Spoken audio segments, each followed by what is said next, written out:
Hello, my name is Michael Nunneley, and welcome to a special episode of The Art of Making Comics.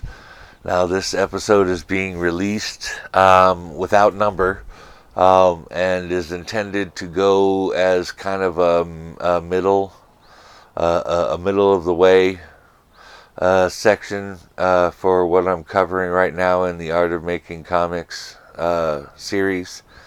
I want to talk specifically about writer's block and ways to avoid it and ways to get through it once you're in it.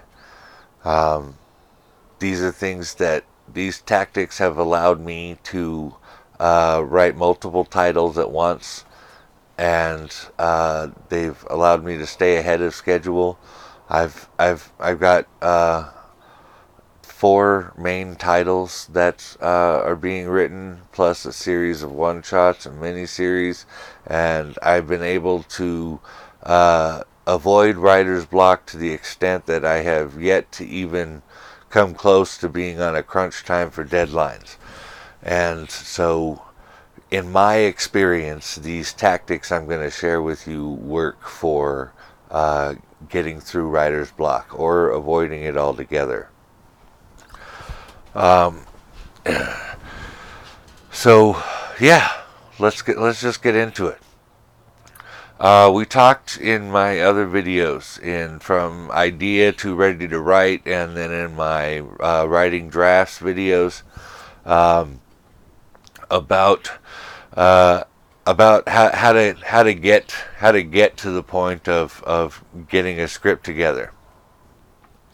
But what we did not talk about, and the purpose of this video here, is what do you do when you can't quite fill in all the pieces? Or what do you do when you can't put the story in order? What do you do, when you have writer's block? Well, these are the things that I do. One, as I discussed before, I actually start generally. Sorry, I can't talk this morning. At the end of the story, I want to talk about where they ended up, and then I break down how they could have gotten there. I usually let the end determine the rest of the story because I don't know, it's easier in my mind to work backwards than it is to work forward.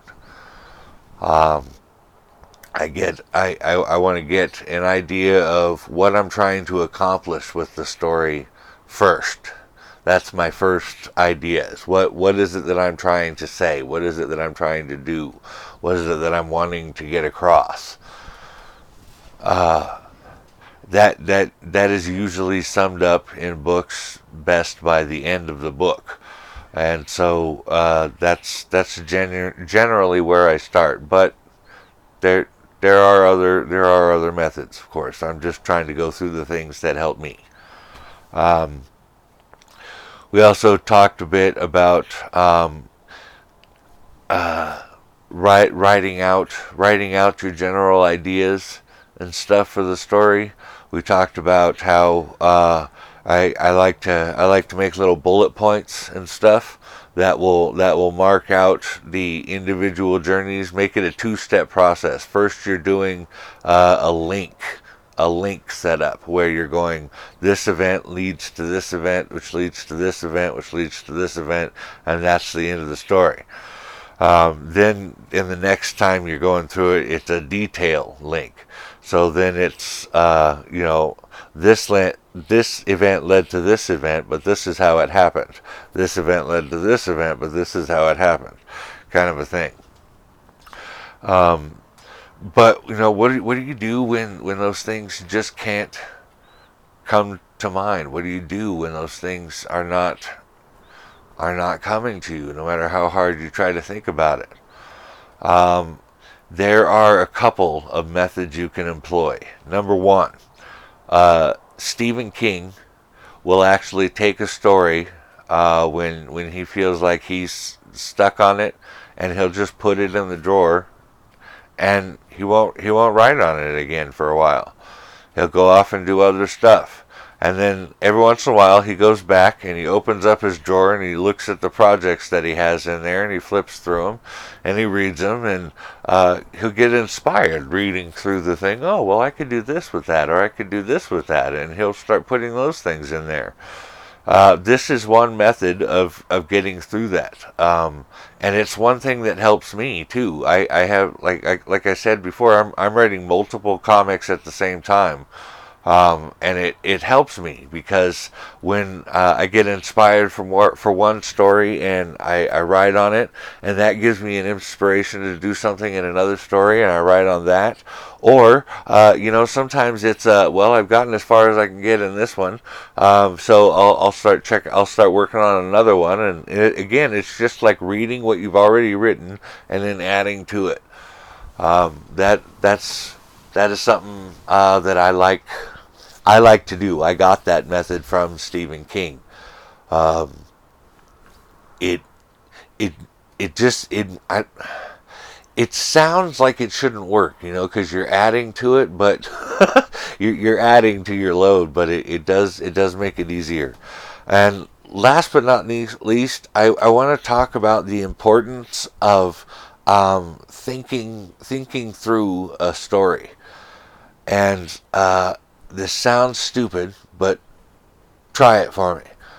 While you're thinking through your story, while you're trying to get from beginning to end, even if you can't have all the pieces filled in, I want you to walk in a circle in your living room, in the park, whatever it is, wherever you can do this, in your backyard, doesn't matter. I want you to walk in a circle. And every time you go in that circle, I want you to go through your story again. I do it out loud, but I don't care if other people think I'm weird, so I whatever. um, Doing this in a circular motion actually helps your. It sounds stupid, like it shouldn't work, but it does. It helps you to think in a circular motion. It helps you to bring things full circle, to fill them all in as you're walking around. You're going through the story. You're filling in. You add a little element each time, and each time you keep repeating it, but you're adding something a little different every time you go around. Every time you go around. That is how I have dealt with direct writer's block, where I'm trying to work on a specific project to do a specific thing and I can't get through it. I would be doing my laundry, and in the laundry room, I would just do that. I would walk in a circle, go around and around and around, and I would spend the whole time while the clothes were in the washer and the dryer doing that, just going around and around in a circle.